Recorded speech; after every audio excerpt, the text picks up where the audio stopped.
എന്ന പ്രധാനപ്പെട്ട വിഷയം കേസ് ഡയറി അടക്കം പരിശോധിച്ചിട്ട് അതിൻ്റെ പേജുകളിൽ പേജ് നമ്പർ പോലുമില്ല. എന്ന് വെച്ചാൽ എപ്പോൾ വേണമെങ്കിലും എന്തു വേണമെങ്കിലും ഇൻസേർട്ട് ചെയ്യാവുന്ന നില. പിന്നെ അറസ്റ്റ് രേഖപ്പെടുത്തുന്നതിന് മുൻപുള്ള ചുമത്തപ്പെടുന്ന കുറ്റങ്ങൾ, അറസ്റ്റ് രേഖപ്പെടുത്തിയതിന് ശേഷം പിന്നീട് ചുമത്തപ്പെടുന്ന കുറ്റങ്ങൾ, ഇതൊക്കെ തമ്മിലുള്ള നിയമലംഘനം നഗ്നമായത്. ഇതൊക്കെ ചൂണ്ടിക്കാട്ടിക്കൊണ്ടാണ് കടുത്ത നടപടികളിലേക്ക് പോലും പോകേണ്ടി വരും എന്ന് സൂചിപ്പിച്ചുകൊണ്ട് ഇന്ന് ഈ വിധിന്യായം പൂർത്തീകരിച്ചിരിക്കുന്നത് സിംഗിൾ ബെഞ്ച്. നമുക്ക് കോടതിയുടെ നീതിബോധത്തെ എത്രമാത്രം വിമർശിക്കാൻ ഉള്ള വകകൾ ഇതിലുണ്ടെങ്കിലും മറുവശത്ത് അതിനുള്ള അവസരം കൊടുത്തത് പോലീസാണ് എന്ന് കരുതിക്കൂടെ? ഞാൻ ആ നിഗമനത്തിൽ തന്നെയാണ് ഞാനും അതിൽ തന്നെയാണ് നിൽക്കുന്നത്. കാരണം ഞാൻ കോടതിയെ തെറ്റ് പറയില്ല. കാരണം ഒരു കേസ് റിപ്പോർട്ട് ചെയ്ത് കഴിഞ്ഞാൽ അതിൻ്റെ കേസ് ഡയറി 172 CRPC പ്രകാരമാണ് എഴുതുന്നത്.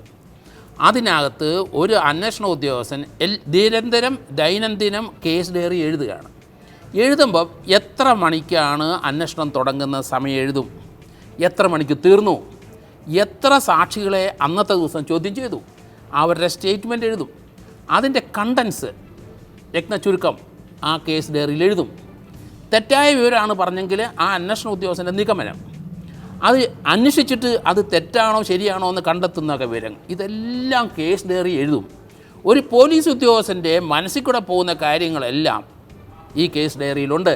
ഹൈക്കോടതി അത് പരിശോധിക്കുമ്പോൾ അതിനകത്ത് ഈ പോലീസ് ഉദ്യോഗസ്ഥൻ്റെ അഫിഡവിറ്റ് ഒന്നും വേണ്ട, പ്രോസിക്യൂട്ടർ അഫിഡവിറ്റ് വേണ്ട, കേസ് ഡയറി മാത്രം നോക്കിയാൽ മതി.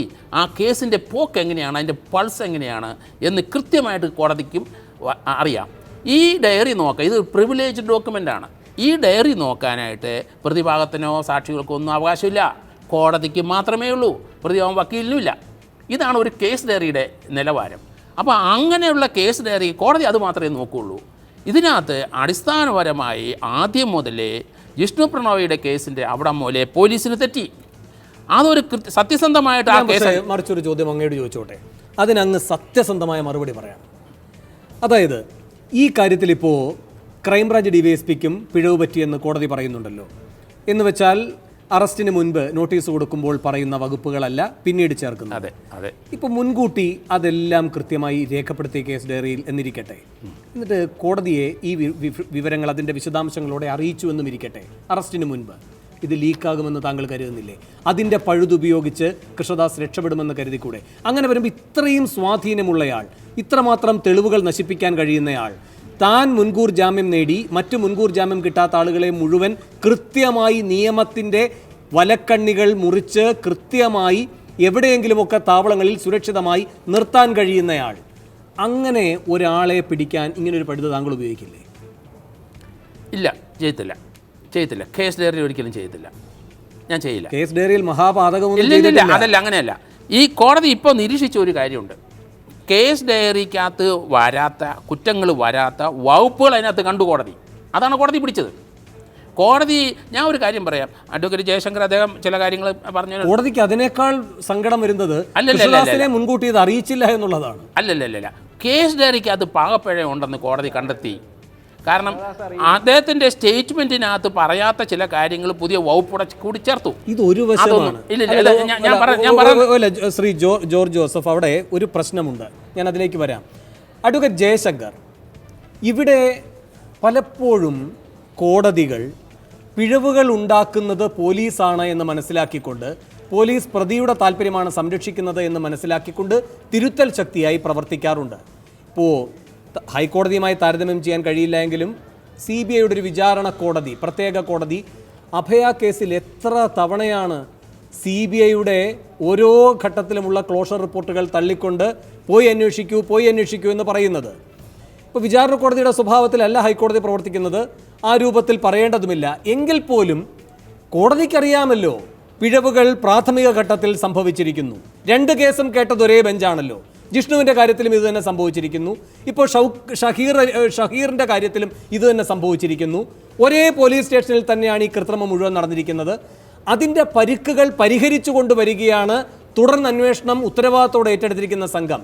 അപ്പോൾ ആദ്യത്തെ പിഴവ് വരുത്തിയ പോലീസുകാരനാണ് കുറ്റവാളി, പിഴവുകൾ തിരുത്തുന്നയാളല്ല എന്ന് ഒരു ഉയർന്ന രൂപത്തിൽ എന്തുകൊണ്ട് ഹൈക്കോടതി ചിന്തിച്ചില്ല? അതെ, അത് വളരെ പ്രധാനപ്പെട്ട ഒരു പ്രശ്നമാണ്. ഉദാഹരണത്തിന് വേണു തന്നെ സൂചിപ്പിച്ച പോലെ അഭയ കേസിൽ 3 തവണ ആ റിപ്പോർട്ട് തള്ളിക്കളഞ്ഞു. ആദ്യത്തെ തവണ KK ഉത്തരൻ എന്ന ഒരു ചീഫ് ജുഡീഷ്യൽ മജിസ്ട്രേറ്റാണ് തള്ളിയത്. രണ്ടാമത്തെ തവണ മൊറൈസ്, മൂന്നാമത്തെ തവണ ശാരംഗധരൻ. ഇങ്ങനെ 3 CJമാർ തുടർച്ചയായിട്ട് CBI റിപ്പോർട്ട് തള്ളിക്കളഞ്ഞു. എന്തുകൊണ്ടാണ് അതിന്റെ പ്രാഥമിക ഘട്ടത്തിൽ തന്നെ പ്രാഥമിക ഘട്ടത്തിൽ ഇത് അന്വേഷിച്ച ആളുകൾ ഈ അന്വേഷണത്തിലെ എല്ലാ തെളിവുകളും നശിപ്പിച്ചുകൊണ്ടല്ലേ അഡ്വക്കേറ്റ് ജയശങ്കർ? അതിനുള്ള തിരുത്തൽ പ്രക്രിയയാണല്ലോ പിന്നീട് കോടതിയുടെ മുൻകൈയിൽ. തീർച്ചയായിട്ടും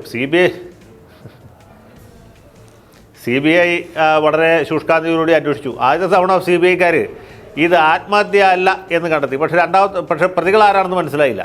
രണ്ടാമത്തെ തവണ പ്രതികൾ ആരാണെന്ന് മനസ്സിലായി, പക്ഷേ പ്രതികളെ പിടിക്കാൻ വേണ്ടത്ര തെളിവ് കിട്ടിയില്ലെന്ന് തോന്നുന്നു. മൂന്നാമത്തെ തവണയും ഏതാണ്ട് ഇതുപോലെ തന്നെ പറഞ്ഞു, അത് തള്ളിക്കളയും. അങ്ങനെയാണ് CBIക്ക് മൂന്നാമതും കൊട്ട് കിട്ടി. നാലാമത്തെ തവണയായപ്പോഴത്തേക്ക് അവർ അറസ്റ്റ് ചെയ്തു. അങ്ങനെയാണ് ഇന്നിപ്പോൾ കേസ് അവിടെ നിൽക്കുന്നത്. അതവിടെ നിൽക്കട്ടെ. ഞാൻ പറയാം, മറ്റൊരു കേസ് ഞാൻ പറയാം. കുറേ കൂടി കേരളത്തിൽ കൂളലൊക്കെ സൃഷ്ടിച്ച പ്രമാദമായ വൈപ്പിൻ വിഷമദ്യ കേസ്. വൈപ്പിൻ വിഷമദ്യ കേസിലെ ഏറ്റവും പ്രധാനപ്പെട്ട പ്രതി എന്ന് പറയുന്നത് 10ാം പ്രതിയായ ചന്ദ്രസേനായിരുന്നു. ആ കേസ് അന്വേഷിച്ച DYSP പോലീസ് സൂപ്രണ്ട് സാമാന്യത്തിൽ അധികം കൈക്കൂലി വാങ്ങുന്ന ആളായിരുന്നു. പേര് ഞാനിപ്പോൾ പറയാൻ ആഗ്രഹിക്കുന്ന ആൾ മരിച്ചു പോയി ചെയ്തിരുന്നു. എൻ്റെ നാട്ടുകാരനാണ്. എനിക്ക് അദ്ദേഹത്തിൻ്റെ മുഖവും ഒക്കെ എൻ്റെ മനസ്സിൽ ഇപ്പോഴും ഉണ്ട്. ഇദ്ദേഹം അന്വേഷിച്ചിട്ട് ഈ 9 പ്രതികൾക്ക് ആദ്യം 9 പേരേ ഉള്ളൂ. 10ാം പ്രതിയായിട്ട് ചന്ദ്രസേനെ പിന്നീട് കൂട്ടിച്ചേർക്കുന്നത്. ഈ പോലീസിൽ മൊഴി കൊടുത്ത പ്രതികളാരും ചന്ദ്രസേനൻ്റെ പേര് പറഞ്ഞിട്ടില്ല. അവർക്ക് കോടതിയിൽ മൊഴി കൊടുത്തപ്പോൾ ഇവരുടെ പേര് വന്നു. അന്നത്തെ ജില്ലാ ജഡ്ജി ഏതാണ്ട് ഈ DYSPക്ക് കൂട്ടുപിടിക്കാവുന്ന ഒരു മുഖത്തിൽ പൂട്ടാവുന്ന ഒരാളായിരുന്നു. അദ്ദേഹം മരിച്ചുപോയി, പേര് ഞാൻ പറയുന്നില്ല. അദ്ദേഹം ചന്ദ്രസേനന് സംശയത്തിൻ്റെ ആനുകൂല്യം നൽകി വിട്ടയച്ചു. കാരണം പോലീസിൽ കൊടുത്ത മൊഴിയിൽ ചന്ദ്രസേനൻ്റെ പേരില്ല. കോടതിയിൽ കൊടുത്ത മൊഴിയിൽ തെളിവുമുണ്ട്, ഡീറ്റെയിൽസും ഉണ്ട്. പക്ഷേ അത് ഹൈക്കോടതിയിൽ വന്നപ്പോൾ ശ്രീ ജസ്റ്റിസ് S. പത്മനാഭനായിരുന്നു. S. പത്മനാഭനും രാജശേഖരനും ഉൾപ്പെട്ട ഡിവിഷൻ ബെഞ്ചിലാണ്. അതിൻ്റെ വാദം നടക്കുമ്പോൾ ഞാൻ കോടതിയിലുണ്ട്.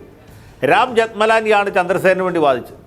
വാദമൊക്കെ അതിഗംഭീരമായിരുന്നു. പക്ഷേ ജസ്റ്റിസ് പത്മനാഭൻ ശിക്ഷിച്ചു. കാരണം എന്താ വെച്ചാൽ ആ പ്രതിയെ രക്ഷിക്കാൻ വേണ്ടിയിട്ടാണ് ബഹുമാനപ്പെട്ട പോലീസ് സൂപ്രണ്ട് ഈ സാക്ഷികളെ രണ്ടാമത് ചോദ്യം ചെയ്യാഞ്ഞത് എന്ന കാര്യം അദ്ദേഹത്തിന് ബോധ്യപ്പെട്ടു എന്നുള്ളതുകൊണ്ടാണ്. അദ്ദേഹം അത് പ്രത്യേകിച്ച് എടുത്തു പറയുകയും ചെയ്തു. ഈ SP ആൾ നല്ല ബിരുദനാണ്. ചന്ദ്രസേനെ പ്രതിയാക്കിയതിന് ശേഷം സാക്ഷികളെ വീണ്ടും കണ്ട് ചോദ്യം ചെയ്തില്ല. വീണ്ടും കണ്ട് ചോദ്യം ചെയ്തെങ്കിൽ അവർ ഈ മൊഴിയിൽ പോലീസ് കൊടുത്ത മൊഴിയിൽ ഇത് പറയുമായിരുന്നു എന്ന കാര്യം പറഞ്ഞ് അതിൻ്റെ പുറയിലുള്ള ചേതോവികാരം എന്താണ് നമുക്ക് ഊഹിക്കാവുന്നേ ഉള്ളൂ എന്ന് പറഞ്ഞ് പ്രതിയെ ശിക്ഷിച്ചു. ചന്ദ്രസേനന് 7 കൊല്ലം കിട്ടിയത്. അതിൻ്റെ പുറത്ത് ചന്ദ്രസേനൻ സുപ്രീം കോടതിയെ സമീപിച്ചു. അവിടെ കുൽദീപ് സിംഗ് എന്ന് പറഞ്ഞ അതിഭയങ്കരനായ ഒരു ജഡ്ജിയായിരുന്നു. അദ്ദേഹം ഈ 7 കൊല്ലം എന്നുള്ളത് ജീവപര്യന്തമാക്കി വർദ്ധിപ്പിച്ചു. അങ്ങനെ ചന്ദ്രസേനൻ ഏതാണ്ട് ജയിലിൽ കിടന്നാണ് മരിച്ചത്. ഇത് നമ്മുടെ നാട്ടിലുണ്ടായ സംഭവമാണ്. അതൊക്കെ നീതിപീഠത്തിൻ്റെ ജാഗ്രതയെ ആശ്രയിച്ചിരിക്കും. അത് അന്ന് ജസ്റ്റിസ് പത്മനാഭനായതുകൊണ്ടും സുപ്രീം കോടതിയിൽ കുൽദീപ് സിംഗ് ആയതുകൊണ്ടുമാണ് പ്രതികളെ ശിക്ഷിച്ചത്. ഇതൊക്കെ ജഡ്ജിമാരുടെ, നമ്മളെല്ലാ ജഡ്ജിമാരും ഒരുപോലെയാണെന്ന് പറയുമെങ്കിലും എല്ലാവരും ഒരുപോലെയല്ല. അത് ആളുകളുടെ ഒരു സാമൂഹ്യ പ്രതിബദ്ധതയെ ആശ്രയിച്ചിരിക്കും, മറ്റ് പല ഘടകങ്ങളെ ആശ്രയിച്ചിരിക്കും. ഞാനിപ്പോൾ അതിൻ്റെ വിശദാംശങ്ങളിലേക്ക് പോകുന്നത് ശരിയല്ല. ഈ പരിപാടി കണ്ടുകൊണ്ടിരിക്കുന്ന ആളുകൾ നമ്മുടെ ജഡ്ജിമാരെ മൊത്തത്തിൽ തെറ്റിദ്ധരിക്കാൻ സാധ്യതയുണ്ടെന്നുള്ളത് പറയുകയാണ്. ഇങ്ങനെയുള്ള സംഭവങ്ങൾ പലപ്പോഴും ഉണ്ടാകാറുണ്ട്. ഇപ്പോൾ ഈ ഒരു ഭാഗത്ത് കൃഷ്ണദാസിനെ പോലെ ശക്തനായ ഒരാൾ, വലിയ പണമുള്ള ഒരാൾ, സ്വാധീന ശക്തിയുള്ള ഒരാൾ നിൽക്കുന്നു. മറുഭാഗത്ത് നേരത്തെ നിങ്ങൾ പറഞ്ഞ അജ്ഞാനശേഖരനോ അതുപോലെയുള്ള വളരെ പണത്തിന് ആർത്തിയുള്ള അല്ലെങ്കിൽ സ്വാധീനത്തിന് വഴിപ്പെടുന്ന ഒരു പോലീസുകാരനുണ്ടെന്ന് വിചാരിക്കുക. എന്തായാലും സംഭവിക്കാൻ നമുക്കറിയാമല്ലോ. അത് തന്നെയാണ് ഈ കേസിൽ സംഭവിച്ചിട്ടുള്ളത്. ഇയാൾ വളരെ പ്രബലനാണ്, സ്വാധീന ശക്തിയുള്ള ആളാണ്, ധനവാനാണ്. അദ്ദേഹത്തിന് മുകളിൽ പല തരത്തിലും സ്വാധീനമുള്ള ആളാണെങ്കിൽ ഇതുപോലുള്ള തട്ടിപ്പുകളൊക്കെ സാധാരണയായിട്ട് ഈ അന്വേഷണ ഉദ്യോഗസ്ഥന്മാർ ചെയ്യാറുണ്ട്. ഇപ്പോൾ സത്യസന്ധമായിട്ട് പ്രവർത്തിച്ച ഉദ്യോഗസ്ഥന് പഴി കേൾക്കുകയും തട്ടിപ്പ് നടത്തിയ ആൾ പുണ്യവാളനായിട്ട് നിൽക്കുകയും ചെയ്യുന്നതാണ് നമ്മൾ കാണുന്നത്.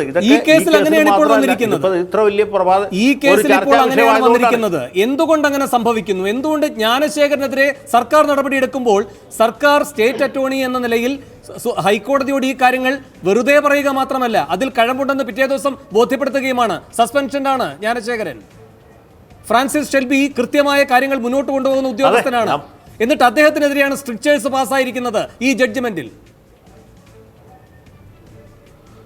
അതെ, ഇതൊക്കെ ഞാൻ പറഞ്ഞല്ലോ, ഇതൊക്കെ പല ഘടകങ്ങളും പല താല്പര്യങ്ങളും ഇതിനകത്തുണ്ട്. അപ്പോൾ ഈ കേസിൻ്റെ കാര്യത്തിൽ ഈ ജഡ്ജി കാണിച്ച അമിതമായ ജാഗ്രത അല്ലെങ്കിൽ ഇതിനോടുള്ള അമിതമായ താല്പര്യം തന്നെ പല കാര്യങ്ങളിലേക്കും വിരൽ ചൂണ്ടുന്നതാണല്ലോ. അഡ്വക്കേറ്റ് ജയശങ്കർ, എനിക്കൊരു സംശയം കൂടിയുണ്ട്. അതായത് കോടതി പറയുകയാണ് അബദ്ധത്തിൽ സംഭവിച്ചത് എന്ന് വിശ്വസിക്കാൻ കഴിയില്ല. ഈ നോൺ ബെയിലബിൾ ആയിട്ടുള്ള വകുപ്പുകൾ ചുമത്തിയത് അത് ബോധപൂർവം ചേർത്തതാണ്.